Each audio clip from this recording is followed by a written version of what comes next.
نادي الزمالك هيفضل كبير بجماهيره، هيفضل كبير بقاعدته الجماهيرية الكبيرة، هيفضل كبير ببطولاته اللي محققها. الناس دي ما ضافتش حاجة لنادي الزمالك. نادي الزمالك هو اللي بيضيف للأشخاص، هو اللي بيضيف للأفراد. جمهور نادي الزمالك هو اللي بيضيف له، مفيش حد خيره على النادي. الناس دي واخدة الزمالك وراها على فين يا جدعان؟ كمية تخبطات، مجالس إدارات حطت نادي الزمالك على الحافة، والضحية الوحيدة هي جماهير واسم نادي الزمالك العريق اللي هيفضل محفور في الكرة المصرية. إن الكرة المصرية ما هي إلا كانت مبنية على 3 فرق، وكانت مبنية على أندية جماهيرية فقط. 3 فرق كانت أهلي زمالك إسماعيلي. احنا بنخسر نادي الإسماعيلي من فترة، مش عايزين يحصل مع نادي الزمالك زي ما حصل مع نادي الإسماعيلي. مش عايزين نخسر رونق الكرة المصرية. انت بتتكلم اصلا الكرة المصرية ما هي الا اهلي وزمالك، قطبين. لو استغنيت على واحد فيهم يبقى تقفل يا باشا الكرة دي وخلاص، تشوف لك اي لعبة تانية تشتغل عليها. اي فرقة، اي حاجة بدون اهلي وزمالك في الكرة المصرية ملهاش اي طعم، ملهاش اي معنى. ولا تقول لي بقى بيراميدز، ولا تقول لي سيراميكا، ولا اي نادي من اندية الشركات دي. يعني الدوري بتاعنا بقى معظمه أندية شركات. الدوري اللي كان مبني كله على الجماهيرية، اتحاد، ترسانة، منصورة، أهلي، زمالك، إسماعيلي، محلة، كل الكلام ده، اتحاد سكندري، مصري، كل الكلام ده ما بقيناش بنشوفه. بقى الدوري بتاعك مبني على أندية شركات، وبقيت بتخسر الأندية الجماهيرية. فأنا كراجل أهلاوي طالع أكلمك بمنطقية، طالع أكلمك كواحد بتفرج على الكرة المصرية بس، سيبك من أي حاجة تانية، ولا كاتب سكريبت ولا كاتب أي حاجة. طالع أكلمك إن أنا مش مبسوط باللي بيحصل في نادي الزمالك. عمري ما أفرح بالوضع الحالي داخل نادي الزمالك. احنا ممكن نحفل على بعض في مباراة كورة، ممكن أحفل عليك في خسارة بطولة، ممكن تحفل عليا في خسارة بطولة.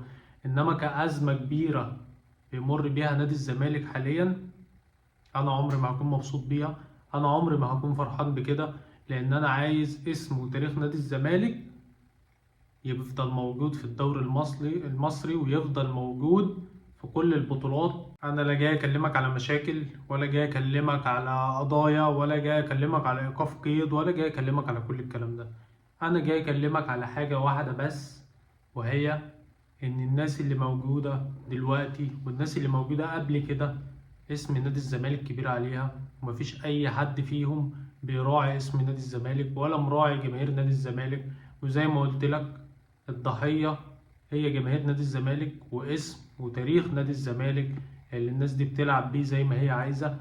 والناس دي مش شايلة همه ولا شايلة اي حاجة، وكل همها هي المناصب وبس. خلينا متفقين يا جدعان ان نادي الزمالك كيان كبير جدا وقاعدة جماهيرية كبيرة جدا الناس دي بتلعب بيها.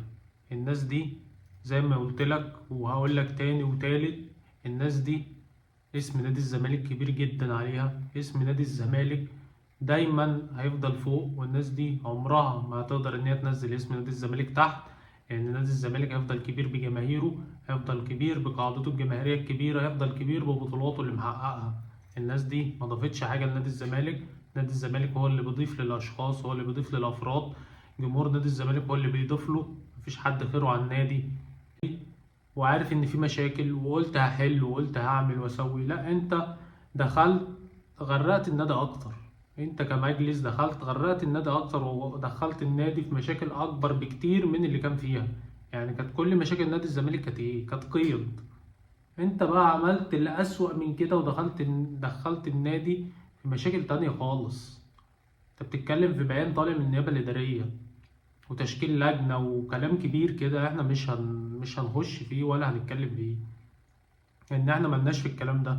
احنا ناس بتاعت كورة، احنا ناس بنحب نتفرج على الكورة، بنحب نستمتع بيها، بنحب نشوف ماتش اهلي وزمالك، نروح الاستاد نتفرج على المباراة، نحتفل، نحفل على بعض، كل الكلام ده. هي دي الكورة، وهي دي حلاوة الكورة، وهي دي متعة الكورة. انما هتقول لي بقى قضايا ومشاكل وغسيل اموال ومعرفش وقصص كده كبيرة كده، انا ماليش فيها ولا هتطرق لها، لان انا ما اعرفش حاجة عن الكلام ده. انا راجل مشجع كرة قدم، عايز اشوف نادي الزمالك دايما كويس، عايز اشوف نادي الاهلي دايما كويس، لان الانديه دي هي اللي بتشرف مصر وهي اللي بتعمل تاريخ لمصر في البطولات الافريقيه وفي البطولات العالميه. فانا الدوري المصري بدون زمالك مش هيبقى ليه معنى. الدوري المصري بدون الاهلي مش هيبقى ليه معنى. فدول القطبين بتوع الكرة المصرية، يدخل بيراميدز بقى، يدخل سيراميكا، يدخل اللي يدخل، هم دول يا جدعان القطبين بتوع الكرة المصرية، وهيفضلوا دايما كده، مفيش حاجة هتتغير. فأنا عمري ما هبقى مبسوط بالوضع الحالي داخل نادي الزمالك. أتمنى من كل قلبي، ودي حاجة بصراحة جدا بعيدا عن أي حاجة، إن نادي الزمالك يقدر إن هو يطلع من كمية المشاكل اللي هو فيها دي. كمية مشاكل مش طبيعية.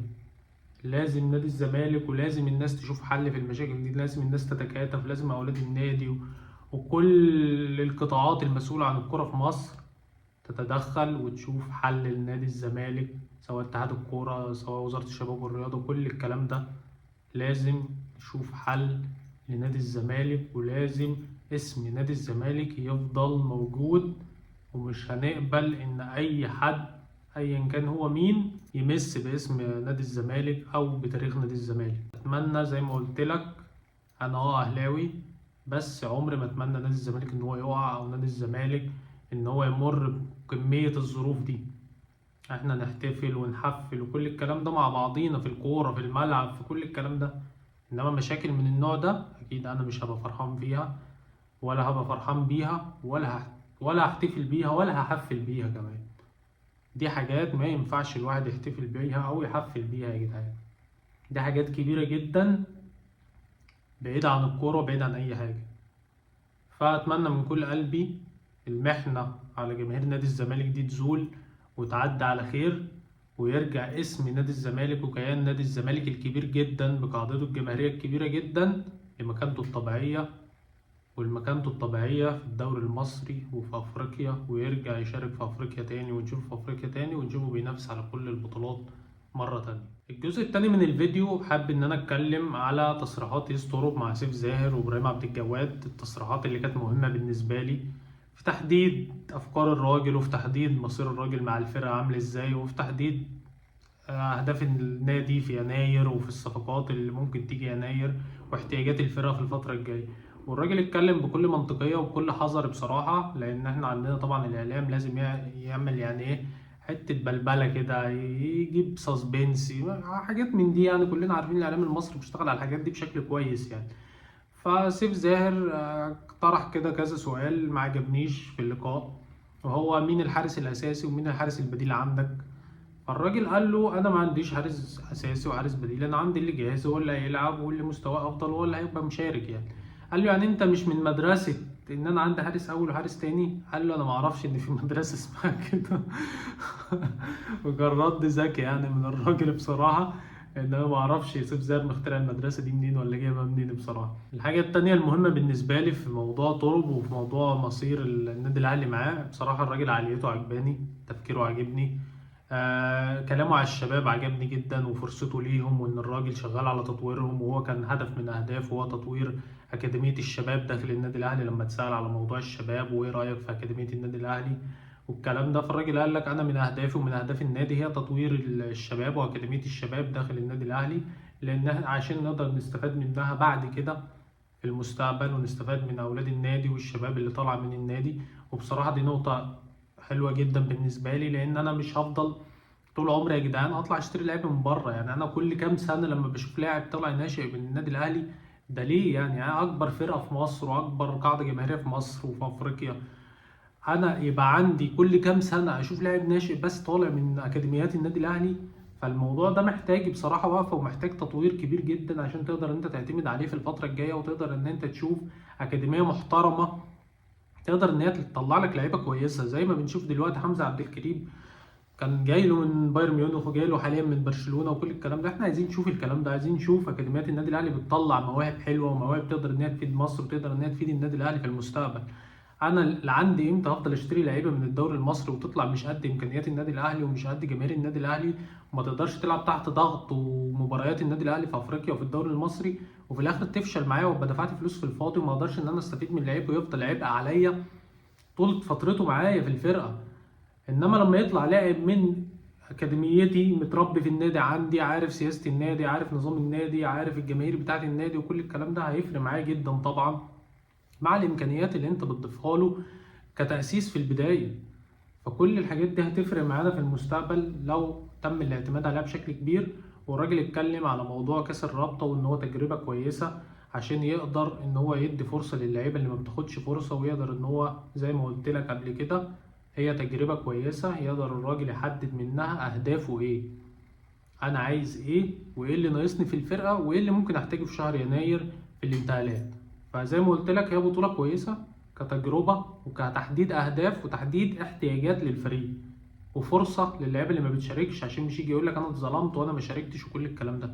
اديك بتاخد فرصتك وفرصتك كاملة، عشان بعد كده لما النادي يستغنى عنك او يشوف لك عرض ويمشيك ما ترجعش تقول ده انا ما خدتش فرصتي وما لحقتش اثبت نفسي وكل الكلام ده، وتبقى خدت فرصتك كاملة مع الفرقة. وده اللي مطلوب حاليا من بطولة الرابطة زي ما اتكلمنا قبل كده. حاجة مهمة تانية اتكلم فيها الراجل وهي تجديد ديانج. قال لك أنا مش مسؤول عن موضوع التجديدات دي، حاجة خاصة بالإدارة وممكن نتكلم فيها في الغرف المغلقة، أكيد مش هتكلم فيها هنا، ودي حاجة كويسة وتحترم من الراجل. وبرضه نفس الكلام قالوا على حمزة عبد الكريم والكلام ده، وبرضه نفس الكلام قالوا على موضوع المهاجم، وقال لك دي حاجات خاصة بالإدارة وممكن إن احنا نتكلم فيها في الغرف المغلقة، ما ينفعش إن أنا أتكلم فيها هنا. ودي بصراحة بتثبت عقلية الراجل. وعجبني في الراجل كمان دوت أقلم على مصر بسرعة وحب العيشة في مصر هنا، وإن شاء الله يقدر إن هو يدي كتير للنادي الأهلي. وأتمنى إن أنا أشوف تورو مكمل فترة حلوة مع النادي الأهلي، يقدر إن هو يصنع تاريخ لنفسه فيها ويصنع تاريخ مع النادي الأهلي، لأن زي ما قلنا وهنفضل نقول النادي الأهلي بيضيف لأي حد، مفيش حد بيضيف للنادي الأهلي. فأنت عايز تعمل سي في قوي كلاعب كمدير فني تشتغل في النادي الأهلي، هتعمل السي في ده بكل سهولة. الراجل شكر في اللعيبة اللي معاه في الفرقة وقال لك انا معايا لعيبه كويسه، معايا لعيبه امكانياتها عاليه، كل الكلام ده كويس. وقال لك انا بحدد احتياجاتي مع الاداره وهنشوف في يناير ايه اللي ممكن يتضاف للفرقه.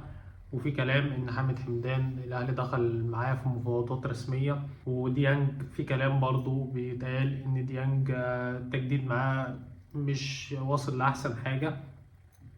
فانا وجهة نظري لو قدرنا ان احنا نخلص حامد حمدان عادي ممكن ان احنا نستغنى عن ديانج، لان ديانج مقارنة بحامد حمدان اعتقد حامد حمدان هيديك نفس الادوار يمكن احسن كمان لان كورته اعلى من ديانج شوية. بس طالما هيعوض للراجل ومش هيكلفني نفس التكلفة العالية بتاعت ديانج فانا عادي مفيش مشكلة، ممكن استغنى عن ديانج واتعاقد مع حامد حمدان وخلاص. وعلى الاقل ديانج هيفضي لي مكان اجنبي، حامد حمدان هيتحسب كانه لاعب مصر لانه فلسطيني طبعا بس، ونقدر ان احنا نستفاد بمكان اجنبي تاني فاضي.